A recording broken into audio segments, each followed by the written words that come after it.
You're listening to the Harmonizing Her podcast, where ambition finds its perfect rhythm. The show for the multifaceted, multi-passionate woman who's ready to harmonize all parts of herself. Let's get right into today's episode. Welcome back to another episode of the Harmonizing Her podcast. I think this is going to be my favorite episode of the entire season because I am going to talk you through a list of things that significantly improved my quality of life. These things are so simple and they are so underrated, but the way that they have impacted the day-to-day joy that I feel is so next level and so significant. So I'm like, we need a whole episode just talking through all of these things. Now, the first thing I want to talk to you about is I replaced routines with rhythms. And I feel like a routine has this obligatory undertone to it where it feels a little bit more rigid. It feels like there's less room for flexibility and adaptability and this thing that you're bound to check all the boxes, go through the motions, try to fit it into your day. And then what happens when you have that obligation energy is the undertone to anything you're doing, you're going to become resentful and you're going to become resistant. And then you're not going to do it. And so now you're not doing the things in your routine that you know are going to make you feel good because you have some beef with like the actual structure of your routine. And I really needed to change my relationship with my routine. And I heard the word rhythm and that just had like instant resonance, because to me a rhythm is something that has a little bit more ebb and flow. There's more flexibility, there's more adaptability, and especially for me in the season that I'm in right now, we have a 2-year-old. And so every day does not look the same in our household. Every morning does not look the same. We are not a family that gets up at the same time every day. There's some, flexibility needed there and adaptability. And so I started to re-look at my days of, okay, I want a morning rhythm and I want a night rhythm and I also want a rhythmic structure set into my schedule. And so I guess let's start there because that's probably going to be just the quickest I want to go over, and I could do a whole freaking masterclass just on setting rhythms, but I really attribute the spaciousness and freedom that I have from that regard to having a good rhythmic structure in just the day-to-day of my life and how I run my life and my business. So for client communication, for example, inside my business, I'm available Tuesday, Wednesday, Thursday. So it's been a while now, but like I got rid of the Monday through Friday being available 9 to 5 things so I could really reconcentrate my energy. I take client calls on Tuesdays. I have creative days on Wednesdays. Like every day has like a theme or rhythm to them so I can go throughout the week, and that like rhythmic like fluidity that we're all looking for. We want the flow, we want the ease. I think that comes from giving yourself some guardrails to ebb and flow around. And I always use the comparison of if you've ever taken a child bowling and they put the bumpers up, like they can bowl and they can have fun and live their best life, and the ball can kind of dance as it's going down the lane, but there's structure there where no matter what, you're not going to get a gutter ball. And that's kind of the same way that I look at rhythms in my day-to-day life and operating, life and business and motherhood and everything in between. I have those bumpers, those guardrails where I can still have the flexibility and dance from one side to the other, and it doesn't need to be perfect, but we have the parameters in place where we know we're not getting a metaphorical gutter ball in any areas. So every day of the week has like a different theme. And then when it comes to my morning and nighttime rhythm, I always say to my clients, it's really important to start and end your day with what I call generators. So let's think about what happens when the power goes out. Most people, if you have a generator, that's like the source you go to where there's some reserved energy that you can plug into. And so we want to really identify what are the energy restorative or energy replenishing pieces of your day that you can make sure are prioritized. So you're starting your day replenishing your energy, you're ending your day replenishing your energy. And if you can start and end every single day like that, your life is going to change, point blank, period, hands down.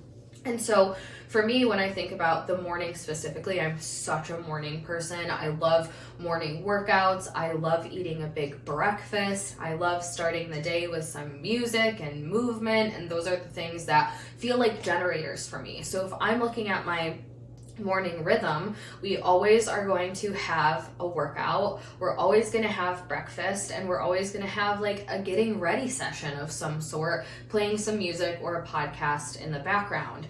Now, the order of these things doesn't matter. That's what really makes this a rhythm rather than a routine. They don't have to be at the same time. They don't have to be in the same order, but I'm going to make sure that I'm checking all of those boxes before I start my workday. Maybe I start my workday at 9 a.m. Maybe I start it at 12:30 in the afternoon. It's irrelevant, but I don't start my day until my morning rhythm is done and I've checked the boxes on those generators that I know is going to allow me to show up as the best version of myself, totally replenished, totally recharged, pouring from that overflowing cup, which is a core value for mine in business. So we have the morning rhythm, we have the morning generators. Now the PM, this was something that I really started to focus on at the end of last year. I've always had a really great morning routine rhythm, but I was like, I need something more purposeful to wind the days down with. And so for me, that looks like doing some red light therapy. So I have a red light, and I'm like, that is like the first rhythmic indicator that we're going to wind down, put the phone away, put the red light on. I have this ritual around my PM cocktail. So we have like a magnesium, poppy, tart cherry juice drink that I make faithfully every night that also is like very nourishing and nurturing to me. And so that's the PM rhythm, and it's really, really simple, but those are generators. Now, if I have extra time, I will also do a little like gratitude journaling. One of my favorite like 5-second journal prompts is 3 things that I'm celebrating as they're on their way to me. 3 things that I'm celebrating and appreciating in advance while they're still manifesting and dropping in. And so just having a rhythm for the morning, a rhythm for the evening, so you're starting and ending your day, like I said, with those generators. But you also are having a rhythm for your work week and for your day-to-day, and maybe every day has a different theme or intention or something like that. I have never been one for time blocking. I've also never been one for forcing energy. So if I'm going to work on a project or write a sales page or do something specific and I wake up and my energy isn't in that space, I'm feeling called to work on something else, I have built rhythms in my business that allow that flexibility, not in a way of like avoiding the work that you have to do, but making sure that you're doing everything in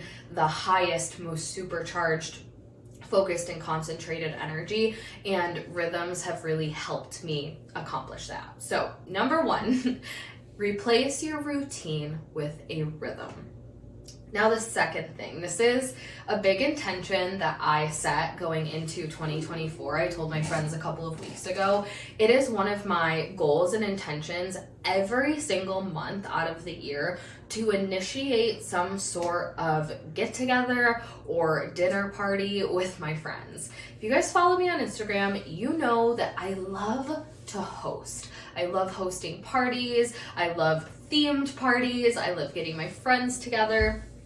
And something that I really realized at the end of last year, we were doing a lot of get-togethers with our friends, and I was like, this feels like another generator to me. This feels so restorative. Like I didn't even notice how much I was missing getting together with my friends. And I think especially now that we're older, it's easy to go months and months without getting together. And it's not that we're all so busy. It's just like nobody ever really initiates it. And then when someone does, it's actually very easy to get our group of friends together. So I'm like, I am making a pact to initiate a get together once a month, more dinner parties, more theme parties. We're already talking about doing a fondue night with our friends, and we're going to see a comedy show together in a couple weeks to kind of kick that off for the new year. And I also find that that then gives you something to look forward to every single month. So how can you put something on your calendar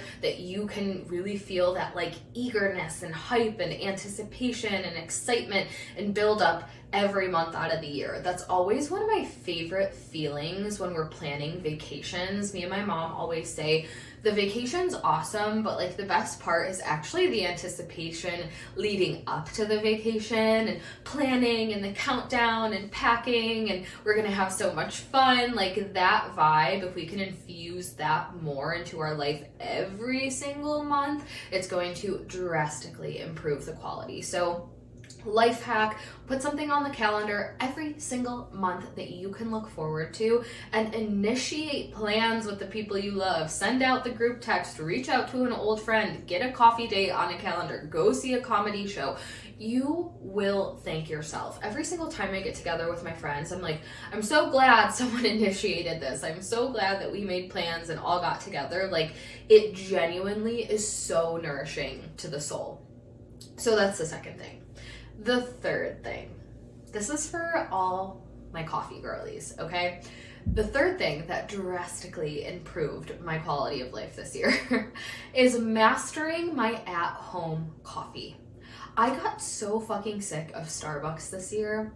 I had an espresso and then I got this other coffee pot. Then I went back to the Nespresso. Then my Nespresso broke. My husband called the warranty. They sent me a new one and I was like, I'm going to just master the art of at-home coffee. I set myself up a beautiful little coffee corner in my kitchen. I got all my favorites, different syrups, different mixers, different Nespresso pods, making lattes and Americanos.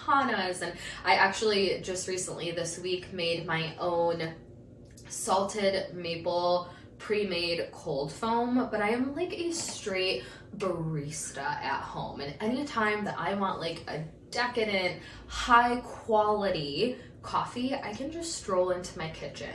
And so if I'm starting my day, going back to the generators, if we're starting our day with generators, and a generator for me is a good coffee, okay? Nothing beats a good coffee. Not like a cheap coffee, not like Starbucks coffee. I used to think Starbucks was like the elite coffee, and then I started going to like local coffee houses and like craft coffee houses, and I'm like, okay, no, we have a new level of coffee. So if you're a coffee person, invest this year in making a coffee station that you can make a better coffee than going out to your favorite coffee house. Like, get all your favorite mixers, get all your favorite things, look up recipes. I was telling my friends a few weeks ago, I literally love watching people make their coffees on TikTok. I love watching the recipes. I love getting inspiration, and you get to have that on demand 24/7 at home.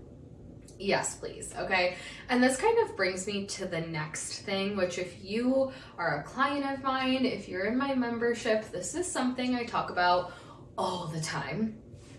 Invest in some really beautiful glassware, okay? Because you don't want to make that gorgeous, rich coffee and then like pour it into a styrofoam mug or from like a mug that you've had in your cabinet for the last 10 years.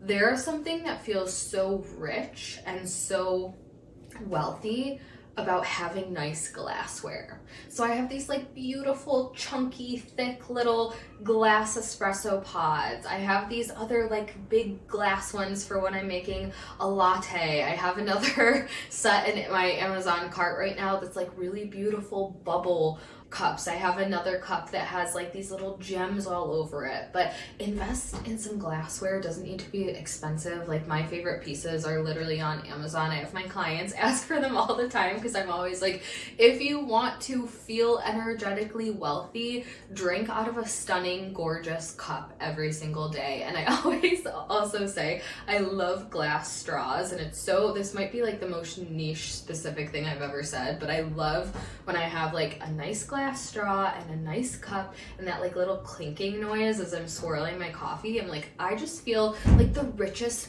bitch right now. So that's another life hack. Like, seriously, get yourself a few glasses that you absolutely love. And then when I'm making my PM Rhythm mocktail, I'm using a different glass and I'm getting a straw, and it's just like this whole elevated vibe. Now, this also kind of bleeds into the next thing when it comes to elevating your vibe. Get yourself a signature scent. In the last 6 months of the year, I really rehauled my whole like bath and body routine, if you will. All new body wash, new body oil, new body lotion, new scents, new body mist, everything in between to just smell amazing 24/7. I always say it's the best compliment when someone says my house smells good or I smell good. And so I started investing in some different perfumes and layering scents.